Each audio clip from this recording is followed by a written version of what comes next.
Radio. Les Français parlent au français. Je n'aime pas la blanquette de veau.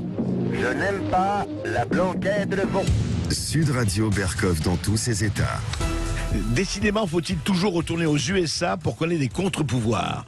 Il s'est passé quelque chose de très important avec un juge fédéral de Floride qui a obligé l'administration Biden de supprimer, pour le moment de suspendre, en tout cas pas de supprimer, de suspendre toutes les obligations de masques dans tous les avions et dans tous les transports publics américains. Oui, un juge de Floride l'a fait. Qu'est-ce qui s'est passé? On va en parler tout de suite. Sud Radio Berkov dans tous ses états. Lanceur d'alerte. Et alors, il s'est passé quand même quelque chose de très intéressant aux États-Unis, il faut le dire. Eh bien, nous allons en parler avec notre ami Olivier de Sénaillac, que vous avez déjà entendu nous parler du Québec, des convois de la liberté ici. Olivier de Sénaillac est résident canadien et actuellement en direct des États-Unis. Bonjour Olivier. Bonjour. Bonjour. Alors Olivier, racontez-nous exactement, alors précisément, parce qu'on ne connaît pas bien l'histoire, qu'est-ce qui s'est passé avec ce juge fédéral de Floride? Comment il a pu non seulement combattre, mais annuler l'autorité du US Center for Disease Control? Je rappelle que c'est la haute autorité de la santé aux États-Unis. C'est une institution extrêmement forte. Qu'est-ce qui s'est passé?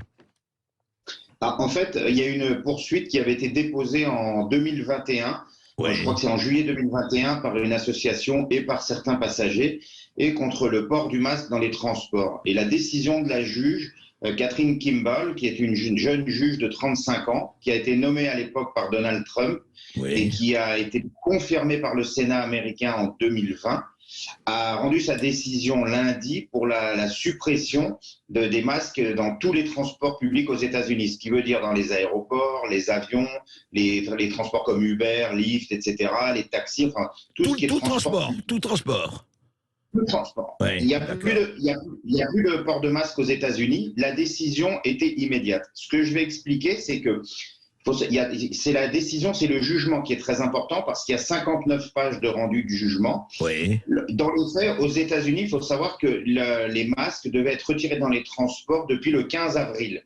Donc, à la limite, la décision judiciaire ne change pas grand-chose puisque Biden a demandé à reporter, a demandé sur la demande du CDC, a demandé à ce que ce soit reporté au 4 mai. Finalement, la juge a rendu sa décision lundi.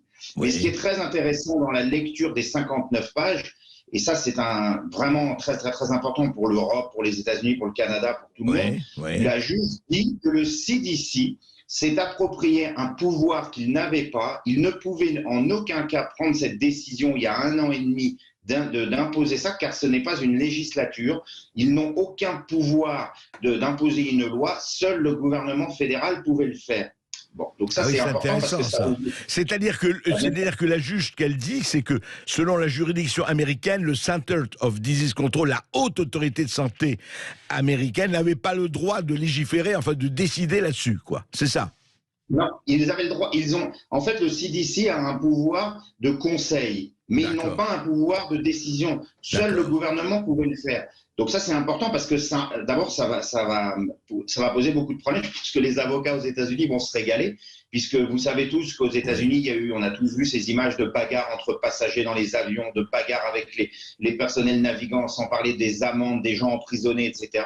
Vous imaginez que maintenant qu'une juge a décidé de ça, si c'est entériné définitivement, il va y avoir des recours pour que les gens soient remboursés, qu'il y ait des indemnisations, etc.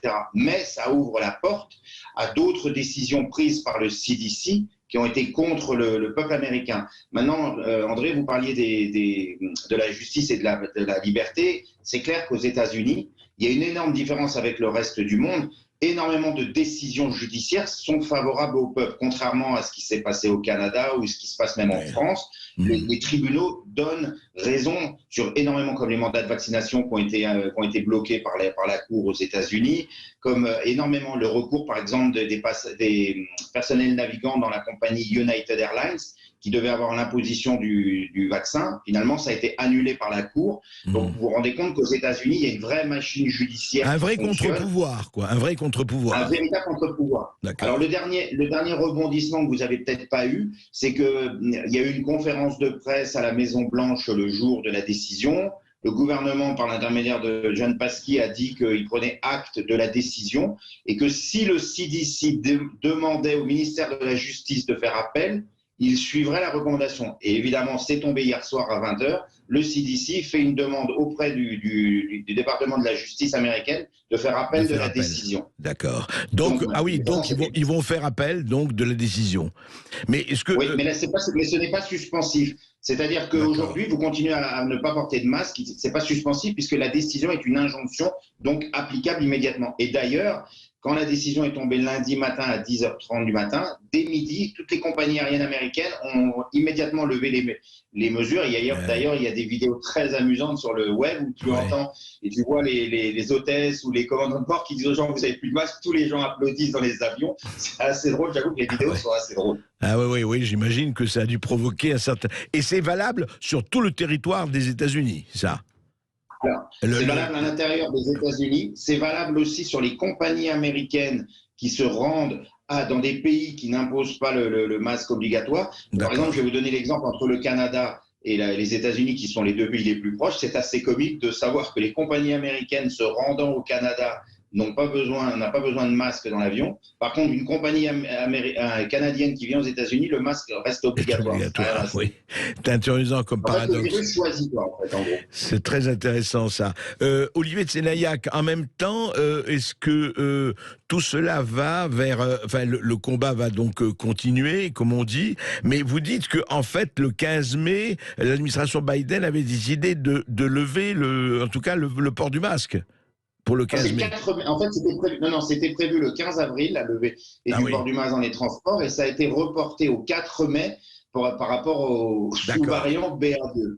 Et l'autre nouvelle très très importante aux États-Unis, qui est la suite de la liberté totale, c'est que le 23 mai prochain, les mandats de vaccination aux frontières américaines devraient être levés par l'administration Biden, ce qui veut dire que n'importe qui, vax ou non-vax, pourra rentrer aux États-Unis. Mais je mets un bémol à ça, parce que vous savez comme moi que ça sont des recommandations, et que c'est de la politique derrière. On n'est pas à l'abri que le gouvernement décide de le reporter. Mais à la date d'aujourd'hui, c'est annoncé pour le 23 mai.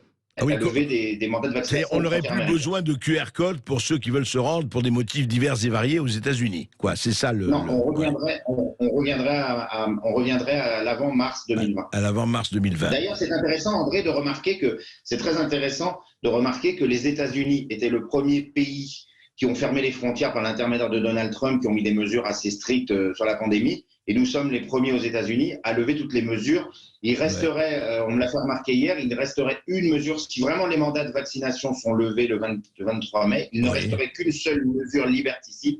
Ce serait pour les demandes de carte verte, donc de carte de résident permanent ou de demande de passeport, l'obligation vaccinale. Ce serait la seule mesure qui resterait des mesures Covid aux États-Unis. Merci Olivier, vraiment merci de ces éclaircissements. Et puis écoutez, on vous a réveillé, il est 3h du matin chez vous, donc on vous a réveillé, mais on est content de vous avoir entendu. Et enfin une bonne nouvelle qui va amener aussi quelques traits d'humour d'André Berkoff maintenant.